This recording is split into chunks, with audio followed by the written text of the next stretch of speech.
non esiste il fai da te, non esistono battitori liberi. Quante volte Papa Benedetto ha descritto la Chiesa come un noi ecclesiale. Talvolta capita di sentire qualcuno dire io credo in Dio, credo in Gesù, ma la Chiesa non mi interessa. Quante volte abbiamo sentito questo? E questo non va.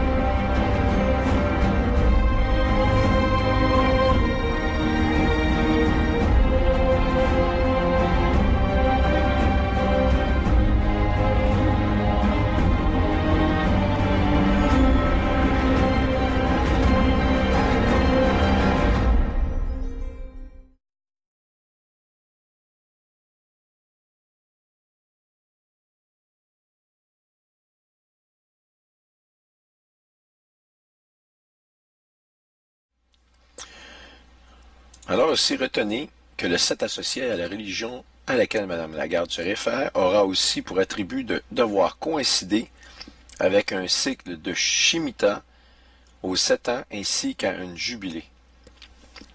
Ça, c'est intéressant.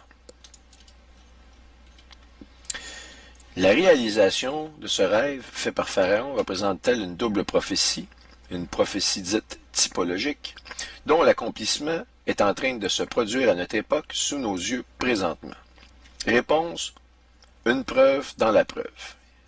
Question: si le pharaon de l'époque de Joseph avait fait ce rêve, qui devint une prophétie ou un rêve prophétique, par sa réalisation d'un cycle de 7 années de bonnes récoltes, les vaches grasses, suivies de 7 années de très mauvaises récoltes, les vaches maigres en Égypte, représentait-il en réalité une double prophétie qui devait se réaliser à la fin des temps, c'est-à-dire dans nos jours?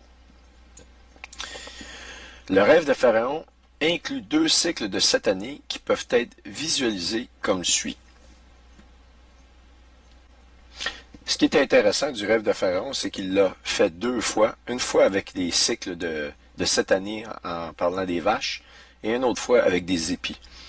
Et autant le jubilé que le Shemitah prescrivent l'arrêt des cultures. Alors donc, c'est comme une double arrêt des cultures qui vont arriver cette année en même temps. Ils appellent ça un super Shemitah. OK? Ce qu'il faut comprendre, c'est que c'est justement le rêve de Pharaon, cette année, s'appliquerait parce qu'on se retrouve justement avec un jubilé et un Shemitah. Voyez-vous ici les 7 années de vaches grasses.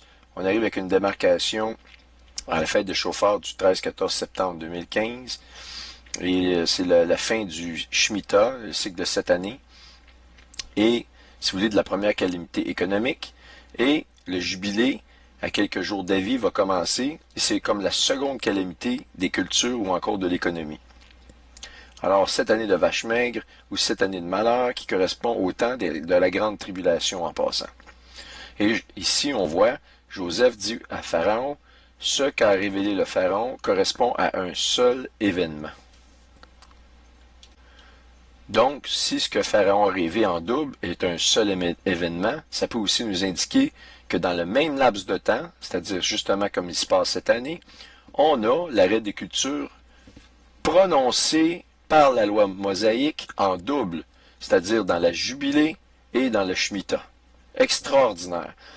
Ça veut dire bien les choses. Ça veut dire que si la fin n'arriverait pas, ou le début des tribulations n'arriverait pas en septembre cette année, si on regarde un peu les Écritures, on peut se demander, il est bien de se demander la question suivante, combien de temps nous allons devoir attendre? Eh bien, pour la calamité économique, vous avez vu dans Jacques 5, il y a une crise économique qui correspond vraiment aux derniers jours. Vous l'avez vu, là, c'est écrit dans les derniers jours. Alors, il va falloir attendre encore un jubilé, c'est-à-dire au moins 50 années avant que les événements vraiment de la fin arrivent. Je vous pose cette question-là. Et même ceux qui sont des détracteurs des possibles événements du mois de septembre, est-ce que vous croyez qu'on peut attendre encore 50 ans avant d'avoir les événements de la fin, avec tous les signes, les rumeurs de guerre, etc., etc.? Moi, ma réponse personnelle à cette question-là est évidemment non. Alors, je suis dans le même bateau que vous, je me pose de sérieuses questions, et il faut vraiment être non seulement prêt, mais regarder les signes, puis il n'y a absolument rien de mal d'essayer de connaître les dates possibles ou les moments possibles de l'enlèvement ou du début des tribulations. N'importe qui de sensé qui tient à sa vie, et notre vie, on la tient, c'est avec Christ, ça veut dire que c'est notre porte de sortie, eh bien, veulent savoir le moment de son retour, c'est le Sauveur. Et qui plus est, imaginez-vous, vous allez en visite quelque part, on vous reçoit, et les gens ne vous attendaient pas vraiment, vous rentrez là, on vous accueille pas, on vous dit pas bonjour. Les gens ils vaguent à leurs occupations, puis c'est comme si vous étiez pas là, c'est comme si vous étiez pas de la visite. C'est pas tellement plaisant. Alors, le Seigneur, lorsqu'il va revenir, il s'attend, j'imagine, d'avoir un minimum d'accueil. Et comment pouvez-vous accueillir quelqu'un que vous aimez si vous ne le savez pas au moment où il va venir? Alors ça, c'est une question que je vous donne, sauf particulièrement aux chrétiens. Si vous n'avez pas à cœur de vraiment regarder le temps de son retour, il y a quelque chose, selon moi, qui sonne faux. Et donc, toutes ces caractéristiques-là, ici, ça rend unique le rêve prophétique de Pharaon. Bon, ce qui rend unique le rêve prophétique de Pharaon, est qu'il contient deux caractéristiques uniques qui correspondent encore une fois à la ligne de démarcation du Shemitah 2014-2015. C'est ce que je viens de vous dire, dans d'autres mots. Maintenant, on va rentrer un peu plus dans les détails. Pourquoi ce rêve de Pharaon dans Genèse 41, en passant c'est un 14 en l'envers ici, semble-t-il être en relation avec le 13 septembre 2015 en particulier? Parce que le 13 septembre 2015 correspond au 29 d'Élul dans le calendrier juif, qui représente la fin du Shemitah 2014-2015 et par conséquent son apogée. Effectivement, le Shemitah, c'est toujours la dernière année d'un cycle de 7, mais son apogée est toujours à la dernière année de sa terminaison, soit le 29 d'Élul. Si on regarde le cycle, si vous voulez, là,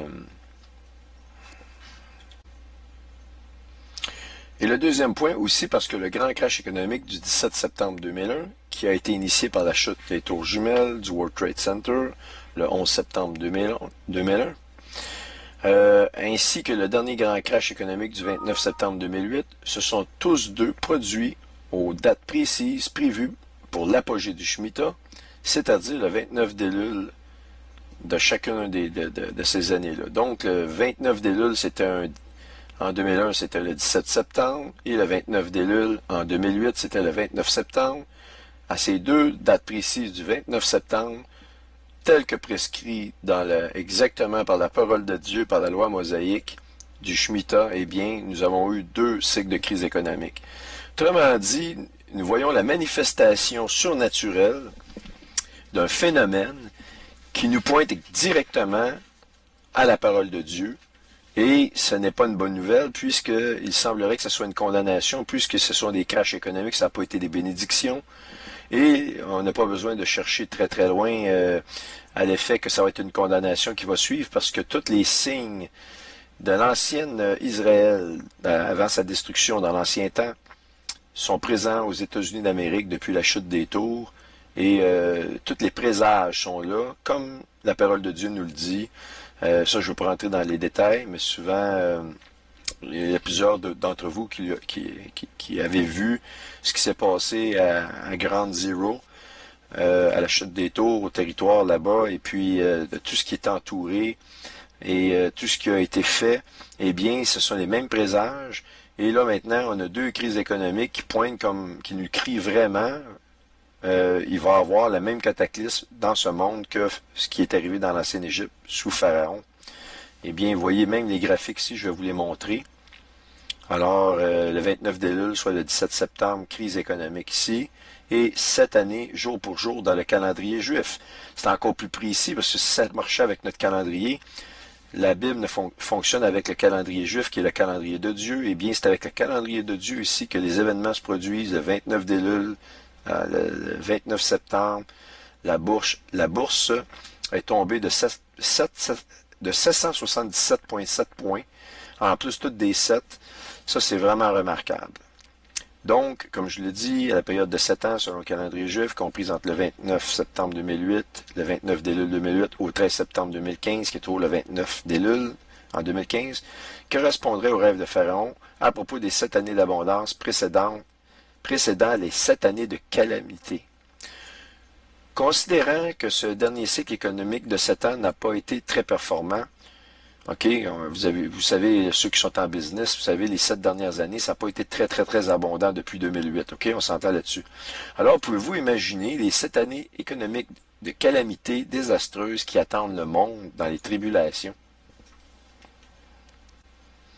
Alors, si le double rêve des 7 vaches et 7 épis de Pharaon correspond aussi à une année de jubilé, il faut qu'il y ait non seulement l'arrêt complet des activités économiques, mais aussi la présence de la manifestation du retour des Juifs dans leur mère patrie. Et c'est exactement ce qui semble se passer. On a le gouvernement français qui a appelé les Juifs à retourner. En fait, le gouvernement israélien a encouragé les Juifs de la France et même de l'Europe de retourner immédiatement dans leur pays, en sachant qu'il y a beaucoup de violence envers les Juifs qui est en montée en flèche actuellement en France et en Europe, un peu partout.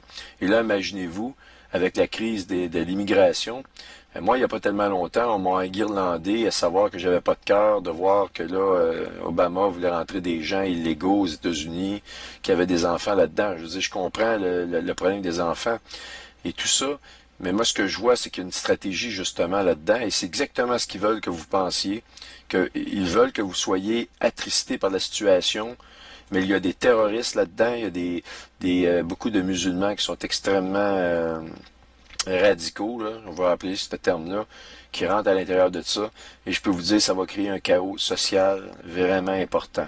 Et ça, d'ailleurs, ça fait partie d'une prophétie, je n'ai pas le temps de vous en parler là, c'est une prophétie, encore une fois, des derniers jours, qui nous parle, qui nous dit qu'ils vont rentrer dans Jérusalem, ils vont être fous, ils vont marcher, ils vont piétiner partout, ils vont marcher sur les toits des maisons, et ils vont violer tout ce qu'ils peuvent violer, femmes et enfants, et les filles qui peuvent violer, ils vont le faire. Et ça, la Bible nous parle de ces choses-là, et nous sommes certainement à l'aube de ces prophéties-là.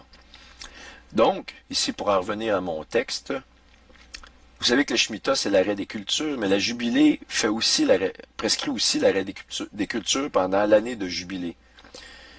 Mais ce que vous devez savoir, c'est que la Jubilée prescrit aussi à chaque Juif de retourner chez lui dans sa propriété. Alors, c'est écrit ici dans Lévitique 25, les versets 10 et 13. Dans cette année de Jubilée, chacun de vous retournera dans sa propriété. Maintenant, regardez ça c'est le verset probablement 10, là, pas 13. Là. Ici, c'est une erreur. Là. Il y a un verset à l'intérieur de ça. Maintenant, regardez ce qui s'est produit exactement au début du Shemitah 2014-2015. La question qu'on peut se poser, c'est est-ce le signe des calamités bibliques à venir très prochainement? Voyez-vous, c'est dans Mail Online. Alors, pour ceux qui veulent se moquer de la parole de Dieu, regardez ce qui suit. Espérons qu'il soit chanceux. Un veau est né avec le nombre 7 parfaitement marqué sur sa tête. Et la nouvelle nous est sortie à la fête des trompettes, où je pense que c'est le 26 septembre que le veau est né, donc le 29 d'Élul, l'année passée, exactement au moment du début du Shemitah 2014-2015. Regardez bien l'image, la photo du veau en question. Et si vous ne reconnaissez pas le chiffre 7 sur la tête du veau, alors que le pharaon a fait le rêve de 7 années de vaches grasses suivies de 7 années de vaches maigres, et on peut voir que c'est une très belle vache ici. Alors nous sommes encore dans le cycle des vaches grasses, même si l'économie bat vraiment de l'aile. Alors vous pouvez vous imaginer qu'est-ce qui vient. La parole de Dieu semble vraiment prendre effet ici. Que vous le voyez ou non, le Seigneur a tout en contrôle. C'est le Seigneur qui ouvre les seaux. Les seaux de l'Apocalypse sont ouverts par le Shiloh. C'est Jésus qui envoie l'Antéchrist, qui va envoyer les fléaux sur cette terre. Et vous avez intérêt à prendre l'ascenseur qui vous est offert par sa grâce, parce que ça sera pas très très beau de vivre ici-bas. Si vous avez une autre photo, un petit peu en médaillon, pas en médaillon, mais un petit peu de côté, on voit ici le 7 parfait sur ce petit veau-là, ici. Alors, on continue les explications.